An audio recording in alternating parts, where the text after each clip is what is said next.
Small. Wow, tiny. You are currently listening to Tiny Table, where we explore TTRPGs you might not have heard of. Whether big or small, we hope to cover them all. Because we know that great things can come in tiny packages. Fiasco has died. Grab your trusty six-shooter, your dusty cowboy hats, and pour yourself a little drink with maybe just a bit too much dairy as we get ready to dissect in this post-mortem, baby! Welcome back to Possum Springs, everyone. I know it might be hard to tell with this deep, manly voice of mine, but this is Holly. What? Beauregard? I did have a moment when we were recording that I was like, is anyone here gonna know this is me? Oh, that's true. Professional voice. I was like, I sound really manly. That's crazy. That's me. Oh, I'm next in order, aren't I? Hi, everyone. Or should I say, howdy, everyone. It's me, Skylar. I am so gosh darn excited to talk more about Fiasco. I've been waiting for this for a while. Everyone here can attest because I've been annoying them with my thoughts about this game. And speaking of lovely thoughts. Well, howdy, y'all. It is the loveliest thought in Possum Springs, me, Neo.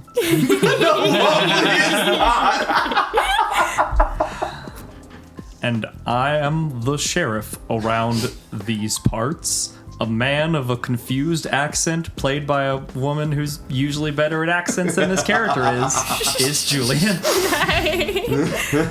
Welcome back, everyone, to Tiny Table, specifically for Postmortem. I just have to say, I sincerely hope y'all enjoyed that as much as I enjoyed playing it.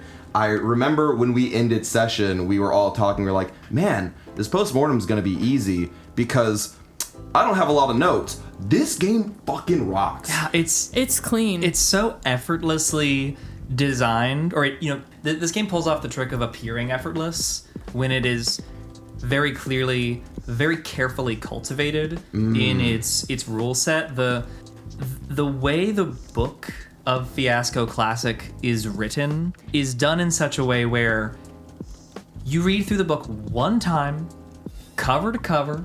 Takes an hour and a half, maybe two. You completely know how to play the game. You don't need to go back. You don't need to re-reference things. It teaches you like nothing else. Yeah, I find that I really enjoyed reading through the casual language that Fiasco uses with its audience and with its readers. It doesn't feel like it doesn't feel like reading a computer manual that I feel like sometimes TTRPGs can get into, where they're so rules heavy and they're bogged down by like specific terms and phrases that feel very foreign, like you never really hear a person say them out loud, where Fiasco is kind of explained to you the way that your friend would explain a board game that you're about to play at a table. And it feels very familiar and it feels very easy to pick up because I'm like, oh, these are just my friends' bully pulpit games and they're telling me how to play their cool game they made. Exactly, and the rules do a great job of re-explaining points. As you start from the book, it's like table of contents. It starts with an elevator pitch. And then just a few pages later, there's another overview and then a very helpful glossary. And glossaries are great. I love it when these rule books have glossaries because, boys, there are a lot of vocab sometimes. But what's really awesome is that the rules take the time to go over concepts that you may have just reviewed a couple pages earlier to really help cement the rules that they're trying to explain, the greater concepts, and things of that nature. It's just really easy reading. It's also very, I think clean is the best way I'll say it. There's very simple designs in it. There's nothing too overly complicated, and it fits it. And something that fun that they do is that they add a lot of quotes from movies that they obviously take inspiration from, that obviously inspire this work, and maybe even are the reason that you want to play this, because it's based on like these kind of classic heist games. Yeah. One of my favorite quotes they included is one that I think we kept saying before we recorded, because we were like, this is so funny. Look, honey, I'm going to be working some strange hours over the next week or two, so don't ask me what I'm doing because I don't want to lie to you. Which is like from The Bank Job, which I've never heard of, but I love this quote. So it does a good job of advertising movies as well. It even has a filmography at the back of the book, which inspired this sort of play style that you can just watch. This like beautiful list of all of these movies that inspire this type of play, the hijinks it gets up to, and then are even organized by like themes that match with their original play sets that are included in the book. Yeah, if you're a hyper nerd like me who makes Spotify playlists for my characters to get into character before I go in to play a game of Dungeons and Dragons or whatever it is I might be playing, having this, this list of just one-for-one inspiration you can get where you can bring your friends in, you can watch some fun heist movies, and then you can get into game and create the same heists and tragedies yourself, I think is genius. And it's homage to the love that was poured into this system. They wear their inspirations on their sleeve in a way that's really inspiring. And don't worry, if you're like me and you've dated film bros and you've had to sit through a Coen Brothers film which you just don't really like, it's nothing like that. I went into this and I was like, man, I hate Burn After Reading.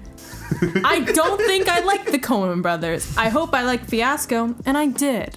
I think a thing I really think is very, very elegant design. We referenced how the rules are written very conversationally as opposed to like a system reference document. It's written to teach you how to play the game first and foremost.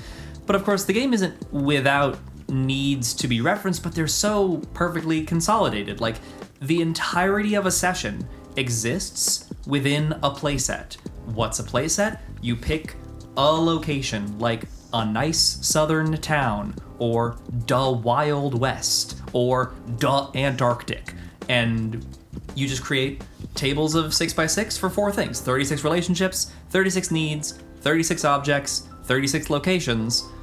You can make a playset in an afternoon that you and your buddies can use for games for years to come, over and over. And really, it's that replayability that I find makes Fiasco so easy to recommend, because not only does the playbook make it easy to learn, but once you know it, this is a game that you can be chilling with any group of friends and be like, yo, do we want to play a game of Fiasco? In the way that you ask, like, yo, do we want to play a game of Agricola or Jackbox? Or Jackbox. Like, it isn't saying, like, you can't sit down with somebody and say, like, ooh, do we want to, real quick throw together a game of Merkborg? Unless you are willing to be the person who's like, hey guys, I've got a Merkborg adventure ready and we're gonna run it. Or we've got a Kids on Bikes adventure ready and I'm gonna run it. It's completely egalitarian. The whole thing's found in the moment. It's so clean.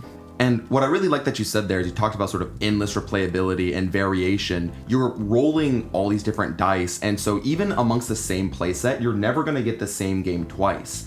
And so even within just the base 4 that come with regular Fiasco Classic, there are hours and hours of games that can be played with different relationships and dynamics that are all going to function and interfunction differently. And even if by some mean or method you go through every possible variation of the base 4 playsets, like you just said, it's so easy to make your own that thousands of people have done it already. There is a website you can go to called fiascoplaysets.com that has, as we currently speak, has almost 600 free to access classic versions of Fiasco playsets that you can access for free. There's also the Reddit r/Fiasco where people post more.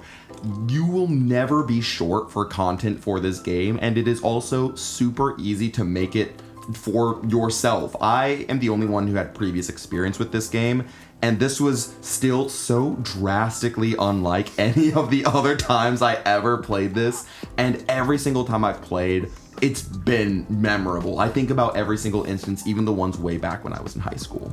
And something else I really like about the book, especially if you're like, I read all this and I still don't understand and it's a little confusing and I know I should understand it, but I don't. They have a whole section where they write out like a Fiasco game, like how you would play. Like there's an entire, like, I don't know, like 10, 20 pages of someone's Fiasco game. Yeah, I'm actually really glad that you brought that up because this is something that I feel so many more TTRPGs would benefit from, is if they just put a little section of like, hey, we just hit you with a bunch of mechanical jargon that is probably all scrambled eggs in your brain right now. It reminds me of how when people do the videos on board games, they'll explain it and then they'll be like, okay, here's how you do a turn. Yeah, here's how here's you a do turn this. of X. Here's a turn of Y. And while I've definitely seen a decent amount of games who will provide little atomized versions of this, you know, Kids on Bikes has it, where you get like up 2 paragraphs near a relevant section that's like, here's an example. And while that's nice because it's like close to what it's referencing, the fact that this is all completely cohesive, but also like labeled, like here's the setup section, here's the Act 1 section, it means it's just as navigable as those atomized versions, but you can just read through, or just read through a section that matters to your curiosity. And the fact that it's all cohesive, it helps you put the pieces together and not view it as a bunch of independent little axes. Yeah, when I was getting ready to do our live play session, I skimmed the book because I was already familiar, and then I just read the actual play-by-play, and I was like, perfect, I know exactly what I'm doing. And I think anyone, again, with that could probably just jump in super easy. And I have to just say, I don't know if this is, I think, you know, everyone's had this experience. If you play in a Dungeons & Dragons game and your DM is tired one day, or there's a few people missing, and everyone's like, okay, yeah, we'll play a one-shot, yeah, we'll play a D&D one-shot. Don't. Stop it. Stop it. You put that book away. D&D, I'm going to say it now, it is not made for a one-shot. This game is. Yeah. Put away your 5th edition. If your DM's tired, if your friends are out of town, you play a fantasy version of Fiasco. Because this was way more fucking entertaining for our thing than any D&D one-shot. And I've played Julian D&D one-shots, and they are fantastic. Oh, thanks. And it's just, it is made for this. You should be playing one-shots in Fiasco, everyone. Everyone, you should be doing it. Exactly, because what's great about Fiasco is it's short. It's possibly like about 2 hours, Yeah. 2 or 3 hours just to crush it in play. 2 hours. 2.5. 2.5, Yeah. because it has this amazing structure of like the setup, which is of course establishing all the roles. This is what the play set is, right? It's the play set is like the theming of the narrative and all the little individual relationship or object, you know, tables that you can create between your characters, right? It's a semi-collaborative experience where you are, you know, setting up characters, relationships, dynamics, a little bit like Kids on Bikes. It's semi-collaborative, right? You're inviting people to get in on this or edit each other's relationships just due to the sheer structure of the game, right? You are not the sole creator. There's no DM in Fiasco. It's a group setup. And then there's the first act, then there's the tilt, and then there's the conclusion. So it's got this great flow of play.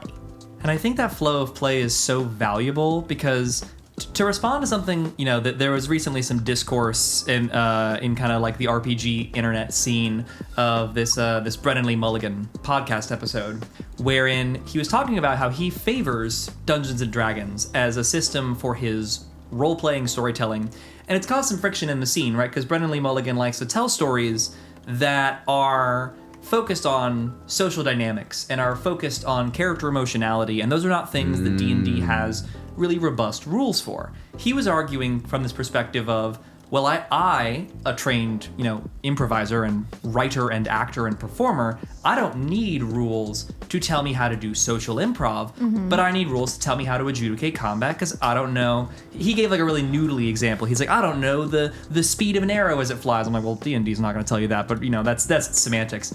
The more important thing there is, I think that this is a game for folks who are not Brennan Lee Mulligan. Folks who want to engage in juicy, dramatic, improvised storytelling, but have not independently, on their own, with their own money, gone to years and years and years of improv classes. This game gives you the tools to do socially dynamic, conversationally focused role-playing with actual support. As opposed to this idea that, like, a game is where the rules get out of the way. I have a lot of friction with that idea. I think games are what they're about.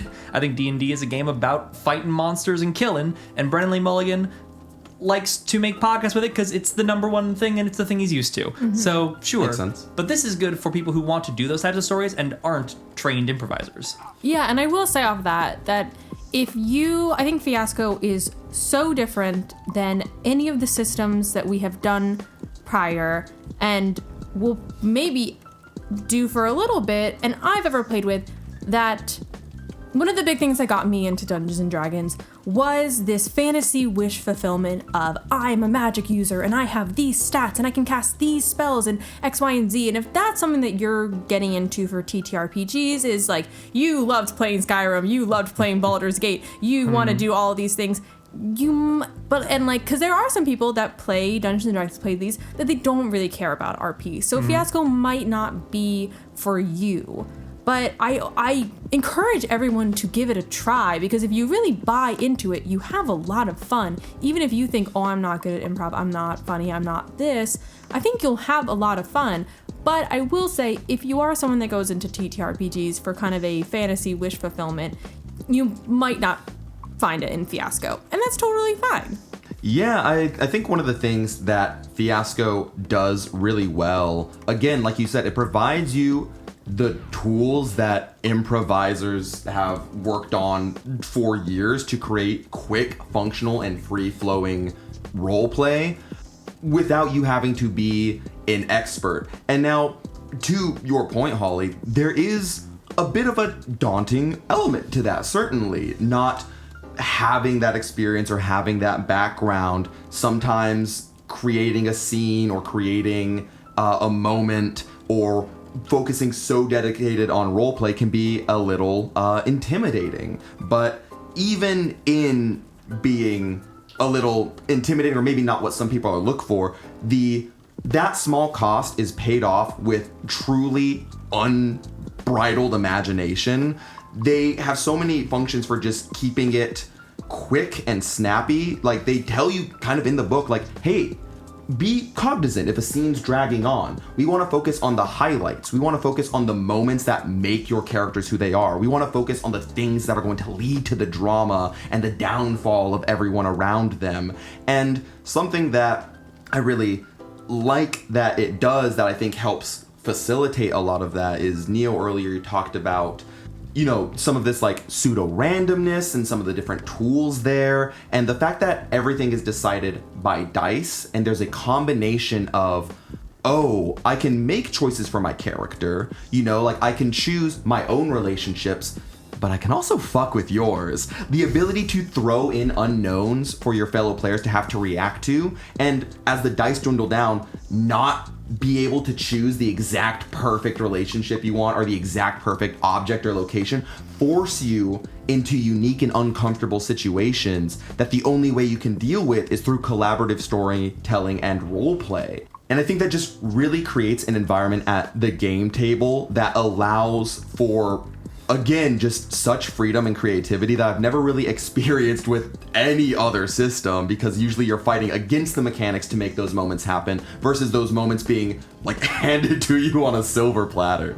Exactly. Which is, I mean, for people like us who love to roleplay, I feel like yappers. Yeah, We're yappers. We like to pretend, we like to play characters, we're actors. And so Fiasco is great because it takes a lot of the sort of preparatory legwork out of interpersonal relationships. It already gives you circumstances to live your truth by. You know, it already gives you relationship dynamics, it gives you objects of intrigue, it gives you locations to tie your characters to, and it allows you to create these relationships, and it lets you play them. Whereas I feel like in Dungeons and Dragons, you are looking for pockets of time to have these interesting character dynamics and emotionally develop them, and then, okay, fuck, we spent too much time role-playing, let's get into the dungeon. Whereas Fiasco, the whole point is these beautiful little highlight scenes where you are working on these sort of inter-character narrative intrigue points, and those RP improv scenes move the story forward. And even if you're not like, quote-unquote, super good at role-playing, this game gives you all the tools you need to be good at role-playing. But yeah, so there's none of that mechanical friction, right? You're not wanting to do your no rules support scene and then pivot back to, oh wait, we're playing a tactical 5x5 grid dungeon crawler. I guess there is nothing on my character sheet that talks about my empathetic needs or my overarching wants, unless you play with the incredibly poorly developed system WotC has, but whatever. But if we're talking about things in this book that give you the tools you need to make scenes compelling without a lot of effort, there's two things I want to highlight. The first one, each area gets nice, bolded, easy to read bullet points that just tell you what to do. Let's talk like needs, right? You're developing needs for the character. Already you're pulling from the playset, so that's giving you, you don't have to make them up yourself.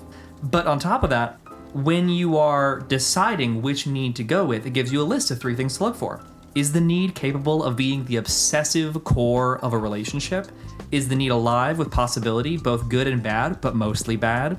Is the need producing nods of appreciation and excitement from your friends? And that bullet point is the one I want to highlight, because the book will tell you over and over and over again the difference between stage roleplay and this is you get to go off mic whenever you want. You get to just pretend there's no audience, you're not performing for anyone, it doesn't need to be contiguous. The game literally tells you whenever you're stuck or confused, literally talk around the table and say, like, what do y'all think would be cool here? We do that in the podcast. Yeah. Like we when we get stuck, we go like, what would be cool here?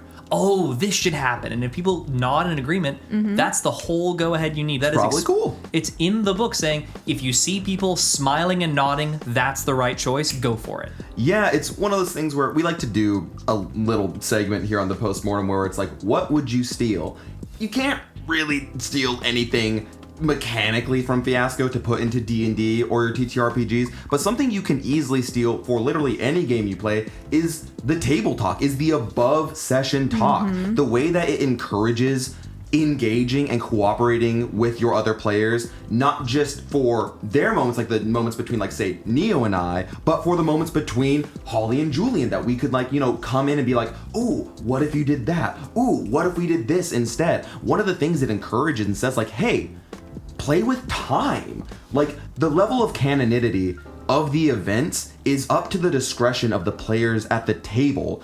Literally, you're watching this post-mortem, spoiler alert for the final episode of Fiasco, but hopefully you listened to that already. Wild watch over. Yeah, wild watch over. This is your first one. You should go back like a couple episodes. But Holly's character, Beauregard, we had a conflict that ended in death.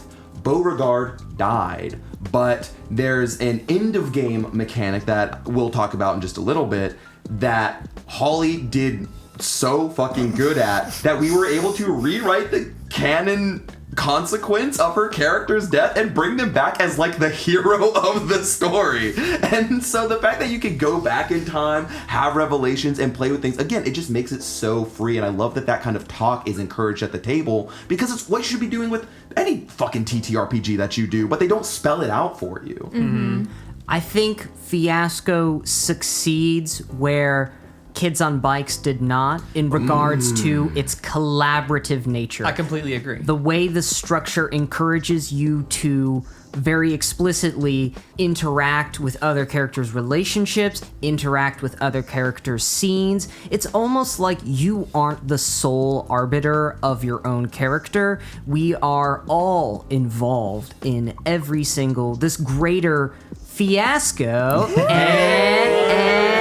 in these movies. So we are all writers and directors of these scenes, and it just feels so good because sometimes, due to the complicated nature of something, we'll be sitting around and going, what do I do next? But that's what's great is when you are playing a scene, you can either choose to establish, right? You can set it up that you have a cool idea for a scene, or you can say, I don't really know what to do with these 2 points. Guys, what do you think? And then I'll end it, which gives, each individual player certain level of control, right? You still get to be yourself and have your own ideas, but it opens up the narrative so that every scene, everyone is involved. I will say, leapfrogging off of that is so good that there are not many stats, there's not many dice rolls in Fiasco, but there are the opposing dice. It's black and white in the rules. We used red and blue. I cannot, and I'll just say black and white for the terms of this and describing what we're saying, just for ease. That's what the book uses. It's what the book uses. Blah, blah, blah. I cannot describe how funny it was of like any scene I started, because I think I, for the most part, established most of my scenes because I really felt like I knew Bobo's motivations and needs. You embodied the character. Yeah, so just I would get one word out, and everyone would be reaching to give me the black dice. I'd get one fucking word out, and I was gonna get, but it then was so good. I constantly failed into being sheriff. It was wonderful. And if I had like a little critique for this game, I think that the ending of Beauregard come back from the dead is really funny once. I think if we play Fiasco a lot, I have a feeling in my gut that the situation of a character has died in a scene, but they have accumulated a great number of either black or white dice, probably black if they died in a scene. And these tables are all about like what they do with their lives, and the low option is they die. Like in this moment for this game, it felt right for our ending to be, oh my god, it wasn't a fatal shot, he barely survived, crazy luck, that's the Wild West, baby. And it felt great. But I feel like it would be beneficial for there to be like one more table that's like high or low, any color, but you're dead. Like we know you're dead. Here's a table for like how you're remembered or your legacy or something like that. Just to have that option available. Or you could just, as players, just agree that it's like, we did roll high for this character, but it just makes better narrative sense that they're dead. I mean, agree. That's above table. Also, sorry, I'll let you talk. So I know you want to talk. Just above table.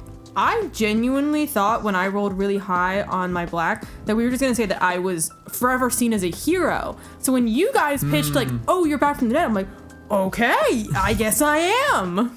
Yeah, something to talk about, firstly, about those points is, one, there's already a fix. Fiasco tells you to talk with your players about what would make the coolest narrative. So if someone coming back from the dead isn't cool, don't fucking do that shit, and that's kind of easy. And the other thing I will talk about, so to get a little more granular about this system, as you're passing around these black or white dice, in the first round, when you receive a dice, you pass it to someone else. In the second round, whatever dice you get, whether picked for yourself by having your friends establish or given to you by establishing a scene yourself, you'll keep. There's this fun sort of metagame within the game that I think makes everything really engaging, because these dice at the very end are rolled all together to determine the outcome of your hero or villain or Beauregard. And I really enjoy the fact that while I'm thinking of scenes to establish or thinking of what the next cool moment could be, I'm also thinking of, okay, how are these endings going to be influenced? Because they're broken into two tables. One of them is a physical table and the other is a sort of mental or status table. Mm-hmm. So there is very much the chance that if you died but had a lot of white dice, that you're not coming back from the dead. Physically, you're unwell, but your status or your society is very, very good. So there's even kinds of, points to that where while you're playing this game, you're kind of playing two games at once. You're both collaborating and even sometimes competing with your other players. We worked together because we wanted Beauregard's life to suck, but it was so narratively satisfying for them to, come out on top at the end. And by the end of it, we all felt very satisfied with the endings our characters got because it just made sense. And the reason it made sense was because we worked together to make it make sense. There's actually a page in the book that references this on page 34 in the classic rulebook under the great little headline, "Hey, you just killed me," where it talks about what to do with character death, because it's very likely that a lot of characters will die, and the book sort of goes into describing like ways to interact with dead characters throughout the rest of the narrative. It advises not to kill them before Act 2, but, you know, it gives you options for what to do after that. And I think that that kind of goes back to what you, Skylar, were talking about with temporality in this game, which I think is so fun. I've never played an RPG that I felt not only mechanically supported, but actually mechanically motivated to do moments of in media res storytelling, of rolling backwards and forwards. I think one of the secret sauce elements of this game that you don't appreciate until it creates something interesting is the fact that there's a rigid turn order. In a game that's so focused on improvising scenes, it almost feels a little incongruous at first that it's going around in circles and circles, and it's like, oh, well, sure, it's make sure everyone has their turn. But it's the fact that it goes in the same order over and over again. It led to a situation where we get to this point in the narrative where we know this is going to happen. Beauregard and Sheriff Baker are both going to be going on this raid, and Atticus is going to be following them to document it. But the turn order went Atticus, Beauregard, Sheriff Baker. And it led us to a situation where we played it in reverse. We played it as Atticus discovers the scene of the catastrophe, and then you, Skylar, got to determine whose body is it I find. We roll the camera back a little to see Beauregard's death, see how it all goes down, and then we roll the camera back again to see what evil thing Sheriff Baker had done to engineer that situation. I can't imagine any other system we've played where we could so effortlessly come to that incredibly cinematic portrayal of the events. I find the body, flashback, the death, second flashback. Why did that happen?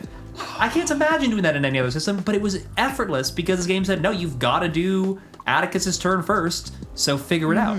So again, like as you've been hearing for the past 30 minutes now, we have truly high praise for this game. It made me feel, I was the one who suggested it because again, I had the most experience with it. It made me feel very good that all of you enjoyed it so much, because obviously there's going to be a little bit of nerves of, oh, am I nostalgia blinded? Is the thing I like just actually secretly dumb? And my friends are going to make fun of me for it? But no, Fiasco rocks. Fiasco fucking kicks ass.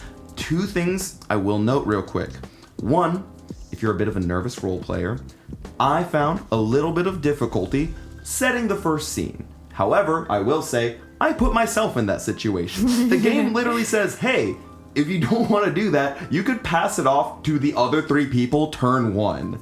You know, you have the option to get out of that. But obviously, that is a lot of pressure if you're trying to establish a scene and you're not familiar with this kinds of thing. But hopefully you're playing at a table where that kind of thing is encouraged and you can work together with one another. And one final thing I'll kind of go off of that is, when it comes to this game, obviously you heard us break down the rules and you've watched us play it and you should have a pretty good understanding, and you've heard us talk about how it all works here at the very end. If somehow all of that is still a little too complicated, or you just hate dice for some reason, the game that we've been playing was Fiasco Classic. Bully Pulpit Games has put out another version of Fiasco that is even more streamlined than this version is, that you can find on their website, or I think probably even at like a Barnes and Nobles if you looked hard enough. We have not gotten into this game. I read the rule book lightly, but it replaces all of the dice with cards. So that's even less like, you know, minutia of decision making you have to make. You don't have to go through tables and tables. You just have a deck that you get to pull from. And so the level of accessibility for this game is truly, anyone could get into it. Through the roof. It's amazing. I got into it with my friends in high school who were not like theater kids. Like, we were just like guys in my basement, like playing. We were just some guys being dudes. We were just guys Basement being guys. dudes. Just some basement just guys. rolling dice on my pool table in the basement. Like, we had no idea what we were doing. Like, we weren't great narrators or storytellers. Our frontal cortexes weren't even fully developed, and we could like play this game. Honestly, for a game of Fiasco, that might be a boon, TBH. Yeah, honestly. Because this game prioritizes what's cool? What's awesome? What's dangerous? What is fucking stupid? That's why I and made it rewards you. Beauregard. And it rewards you. And it's jokes, it's goofs, it's cinematic movies, it's stories. It's great. Get Fiasco. I highly recommend it. This is fun for anybody. Truly fun for anyone. Replace all your D&D one-shots with Fiasco, and you'll say, hey, thanks, Holly, for that great advice. What is this voice? Yeah, great. This isn't even Beauregard anymore. Recommendation. This is, I don't know. Holly, that's a different playset. And as you return to your cigarette smoke-filled New Jersey apartment, apparently, You'll find you go, me in the "Oh, corner thank you, Wally." with my fluffy white cat. I'll turn around in my lazy boy recliner and I'll say, you're welcome, kid. I'm also gonna make a buzzer beater final thing I love. This is a game that teaches you how to like not winning. Woo! This is an RPG where you are not presented You with... shouldn't always succeed. Yeah, you shouldn't always succeed, and moreover, like, the goal of a game doesn't need to be about a unified group of people working together against an antagonistic foe. A lot of stories aren't that. Yeah, I mean, something to say, this is now going from a quick point to a semi-longer point, but like, I'm just gonna say it. PvP in Dungeons and Dragons fucking sucks. It sucks. It's bad. It oftentimes creates conflict, and like, you hear, if you go on Reddit or anywhere on the internet talk about Dungeons and Dragons, you can find more stories about terrible dungeon masters or games falling apart because of PvP than there are sets for Fiasco. You can just ask me if you want those stories. Yeah, honestly, at Holly at Twitter. She'll spill all the beans. She'll tell you everything. My haunted look that you couldn't see through the podcast. Yeah. But Fiasco encourages it in a way that, like, made us all feel awesome and laugh and, like, share a good time. The two characters competing for sheriff hated each other, and it literally came down to Beauregard dying, but it made for a great story. None of us were pissed about that, and if anything, we were celebrating the moment. And so... all I can say is read Dungeon Meshi by Fiasco. Yay! And get hype, because next week we will be starting Daggerheart. Daggerheart. No Matthew, no mercy, baby. We're coming for you. Man, I picked a hell of a postmortem to have opinions about Critical Role. You had opinion on Dimension 20 Critical Role. It's all the same. Professional Literally voice no actors and difference. actors and improvisers in LA play a game of D&D. It's all a And day. we're playing it in New York, baby. We'll bring that New York. East Coast flavor to the game. My fucking city. New My Jersey. Good night, everybody. Good night, everybody. Good night. I don't know if that'll be the name of it in New Jersey. Good night. My fucking city. Where's the New Jersey Fiasco playset? Where is Honestly, yeah. It's probably in A there. single The block in Sopranos? Jersey City is a hell of a playset. Hell, a single block in New York. Those would be two different places. Absolutely. Hi, and thank you for listening to our podcast. If you enjoyed this episode, then we'd really appreciate if you left us a review. If you really like what we do here and want to support us further, you can join us at patreon.com/tinytablepodcast. Our business email is also open for inquiries at tinytablebusiness@gmail.com, and all of our socials can be found in the episode description for any shenanigans you might want to follow. Till next time, see ya!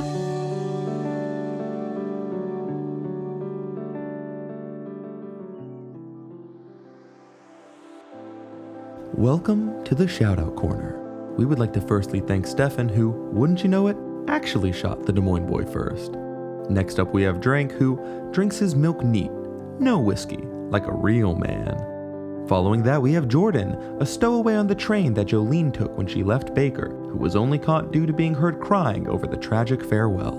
Lastly, we have E.G., Jolene's other secret situationship, who she still stays in contact with even though the mail system makes sexting horribly inconvenient. Thank you all so very much. Good night, everyone.